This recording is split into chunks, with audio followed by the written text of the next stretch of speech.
બહારથી ક્રિસ્પી અને અંદરથી એકદમ સોફ્ટ, એકદમ ઘરમાં રહેલી વસ્તુમાંથી એકદમ ટેસ્ટી અને એકદમ પરફેક્ટ પૌવાનો નવો નાસ્તો. તો તમે આ નાસ્તો ઠંડો થયા પછી પણ એક સોફ્ટ રહે છે. હાય ફ્રેન્ડ્સ, આજે હું શેર કરીશ તમારી સાથે પૌવામાંથી નવો નાસ્તો બનાવવાની રેસીપી. તો આ પૌવામાંથી આપણે પૌવાના વડા બનાવીશું. તો અહીંયા 1.5 કપ આપણે પૌવાને લઈ લીધા છે ચારીને. તો હવે આપણે મોટા વાસણમાં લઈ લઈશું. હવે પૌવાની અંદર પાણી એડ કરી દઈશું આપણે. આ પૌવાને સરસ આપણે 2 થી 3 પાણીએ ધોઈ લેવાના છે, જેથી આ રીતનું બધું ગંદુ પાણી નીકળી જાય ને ત્યાં સુધી ધોઈ લેવાના છે આપણે એને.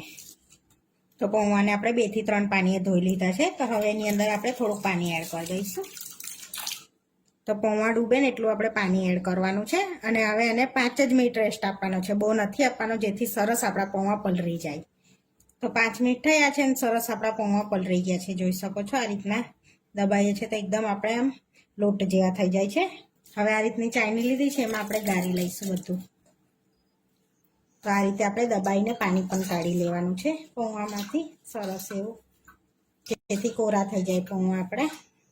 હવે બધું પાણી કાઢી લીધું છે. એ જ બાઉલમાં આપણે એડ કરી દઈશું ચાઇનામાંથી કાઢીને. હવે એની અંદર આપણે મસાલા કરી લઈશું. પહેલાં 1 ચમચી લીલા મરચાં એડ કરીશું. તો તમે તમારા તીખાસ પ્રમાણે એડ કરવાના છે. તમે અહીંયા 1 ચમચી એડ કર્યા છે તીખા છે એટલે. અડધી ચમચી આદુની પેસ્ટ એડ કરીશું. 1 ચમચી કચરી વાટેલી વલિયારી એડ કરીશું આપણે. 1 ચમચી ધાણા જીરું પાવડર એડ કરીશું આપણે. 1 ચમચી લાલ મરચું એડ કરીશું. તો તીખું છે એટલે થોડુંક એડ કર્યું છે આપણે. થોડી હળદર એડ કરીશું. સ્વાદ પ્રમાણે મીઠું. 1 ચમચી ગરમ મસાલો એડ કરીશું. ચપટી હિંગ એડ કરીશું. 1.5 ટેબલ સ્પૂન ખાંડ એડ કરીશું આપણે. 2 ચમચી જેવા ધાણા એડ કરીશું. 1 ટેબલ સ્પૂન લીંબુનો રસ એડ કરીશું. ખાંડ અને લીંબુનો રસ ટોટલી ઓપ્શનલ છે. તમારે સ્કીપ કરવું હોય તો સ્કીપ પણ કરી શકાય છે, પણ તમે એડ કરશો તો એકદમ ટેસ્ટ સરસ લાગશે. હવે બધું આપણે મિક્સ કરી લેવાનું છે અને એની અંદર આપણે ઘઉંનો લોટ એડ કરવાનો છે, જે આપણે રોટલી બનાવીએ છીએ ને એ. તો 2 ટેબલ સ્પૂન જેટલો પહેલાં એડ કરીશું અને સરસ બધું આપણે મિક્સ કરી લેવાનું છે હાથેથી આ રીતનું સરસ. આની અંદર આપણે બિલકુલ સોડા એડ નથી કરવાનો, સોડા વગર જ આપણે બનાવવાના છે વડા પૌવાના. સરસ થોડોક બીજો એડ કરી દઈશું આપણે અને આ રીતે સરસ એવું મિક્સ કરી લઈશું. હવે એની અંદર આપણે તલ નાખવાના છે. તો અહીંયા આગળ તલ રહી ગયા હતા, તો 1.5 ટેબલ સ્પૂન જેટલા આપણે તલ એડ કરીશું અંદર અને મિક્સ કરી દઈશું. તો એક બાઇન્ડિંગ આવે ને સરસ એવું, તેવું મિક્સ કરી દેવાનું છે. તો આપણે એની અંદર સોડા એડ નથી કરવાનો, સોડા વગર જ આપણે વડા બનાવવાના છે. આપણે 1 બાઉલ આપણે ઘઉંનો લોટ લઈ લીધો તો એ એડ કરી દીધો છે અંદર. હવે પાણીની જરૂર પડશે તો આપણે થોડું થોડું એડ કરીશું અંદર. તો હવે આપણે એની અંદર ખાલી 2 ચમચી જેવું જ પાણી એડ કરીશું. આ રીતનું 2 ચમચી જેવું પાણી એડ કર્યું છે અને આ રીતે સરસ મિક્સ કરી લઈશું. હવે આપણે સરસ એક લોટ જેવું બાંધી લીધું છે આ રીતનું. તો એની અંદર થોડુંક તેલ એડ કરીશું આપણે, અડધી ટીસ્પૂન જેટલું. હવે આપણે મિક્સ કરી લઈશું ફરીને આ રીતે. હવે આપણે આની માંથી થોડુંક આપણે બેટર લઈ લઈશું અને વડાનો શેપ આપી દઈશું આ રીતે. તો તમારે જેટલી સાઈઝમાં કરવા હોય એટલી સાઈઝમાં, જેટલા મોટા નાના જેટલા કરવા હોય એટલી સાઈઝમાં કરી શકાય છે. તો આપણે આ રીતનો વડાનો શેપ આપી દીધો છે.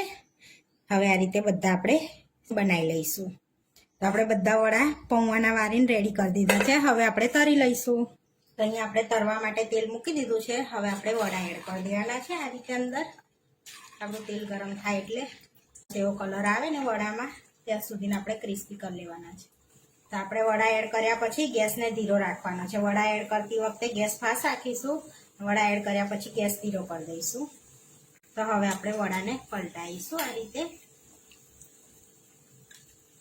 અને સરસ એવા ક્રિસ્પી કરી લઈશું ઉપરથી, અને કલર ચેન્જ થાય ને ત્યાં સુધીને આપણે એને તળાવવા દેવાના છે. સરસ એવા વડાને આપણે તો ઉપરથી ક્રિસ્પી ને અંદરથી સોફ્ટ, એટલા સરસ ટેસ્ટી બનીને તૈયાર થશે વડા આપણા.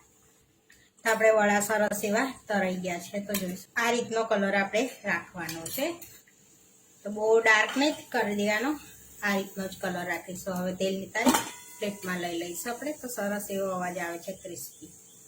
આ રીતે બીજા પણ તળી લઈશું. આપણે બધા વડા તળીને રેડી કરી દીધા છે. હવે આપણે સર્વ કરી લઈશું.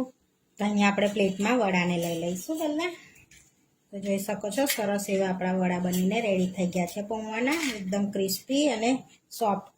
તો ગ્રીન ચટણી અને ટોમેટા કેચઅપ જોડે આપણે સર્વ કરીશું એને. તો આ પૌવાનો નાસ્તો ફટાફટ બનીને તૈયાર થઈ જાય છે.